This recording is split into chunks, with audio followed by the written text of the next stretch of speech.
9 साल से केंद्र की सत्ता पर काबिज होते हुए भी हिंदू कार्ड खेलने से बीजेपी परहेज नहीं करती है। हिंदू सम्मान की बात करने वाली बीजेपी हर चुनाव में यही डर दिखाती है कि हिंदू खतरे में है, लिहाजा खतरे से बचने के लिए बीजेपी को वोट करें।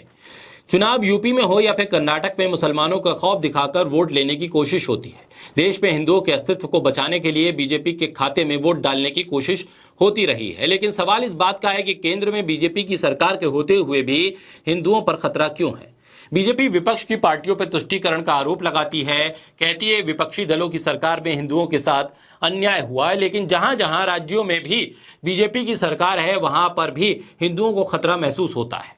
ये हम नहीं, आरएसएस का मुखपत्र पंचजन्य कह रहा है। बोलता हिंदुस्तान पे मैं हूं आपके साथ मिर्जा शाकिर अली बेग। मणिपुर में हुई हिंसा के बाद से पलायन हो रहा है।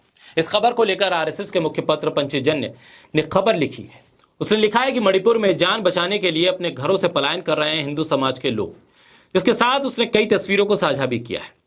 ऐसे में सवाल इस बात का है कि मणिपुर में भी बीजेपी की सरकार है और केंद्र में भी बीजेपी की सरकार है। दोनों जगह प्रखर राष्ट्रवादी हिंदू हितैषी सरकार होने के बाद भी आखिर क्यों डरे हुए हैं हिंदू? क्या बीजेपी भी हिंदुओं की रक्षा नहीं कर पा रही है?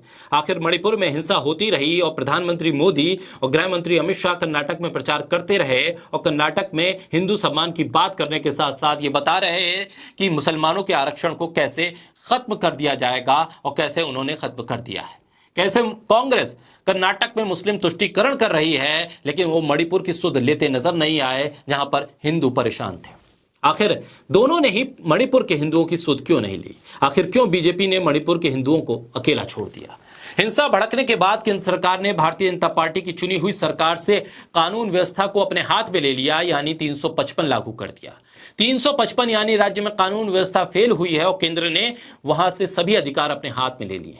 मणिपुर में हुई भारी हिंसा के बाद से बड़ी संख्या में पलायन भी शुरू हुआ। बाहर से आकर यहां काम करने वाले लोग और पढ़ने वाले लोग अपने अपने घर लौटने लगे। बड़ी तादाद में छात्र आर्मी के साथ एयरपोर्ट पहुंचे और फ्लाइट का इंतजार करते दिखाई दिए।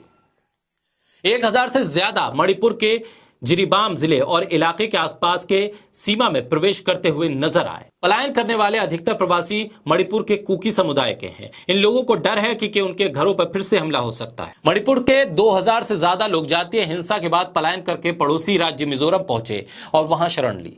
मणिपुर के साथ सीमा साझा करने वाले सैतुअल जिले में सर्वाधिक 827 लोग आए। दूसरे स्थान पर कोलासिब जिला रहा जहां पर 752 लोग आए। ऐसे में सवाल इस बात का है कि अब आरएसएस को भी लगता है कि बीजेपी के रहते हुए भी हिंदू सुरक्षित नहीं है, उनको पलायन करना पड़ रहा है। लेकिन पूरी हिंसा के घटनाक्रम पर गोदी मीडिया खामोश है। कोई सवाल नहीं पूछा गया, यह भी नहीं पूछा गया कि आखिर इतनी बड़ी हिंसा की कोई खुफिया जानकारी थी भी या नहीं।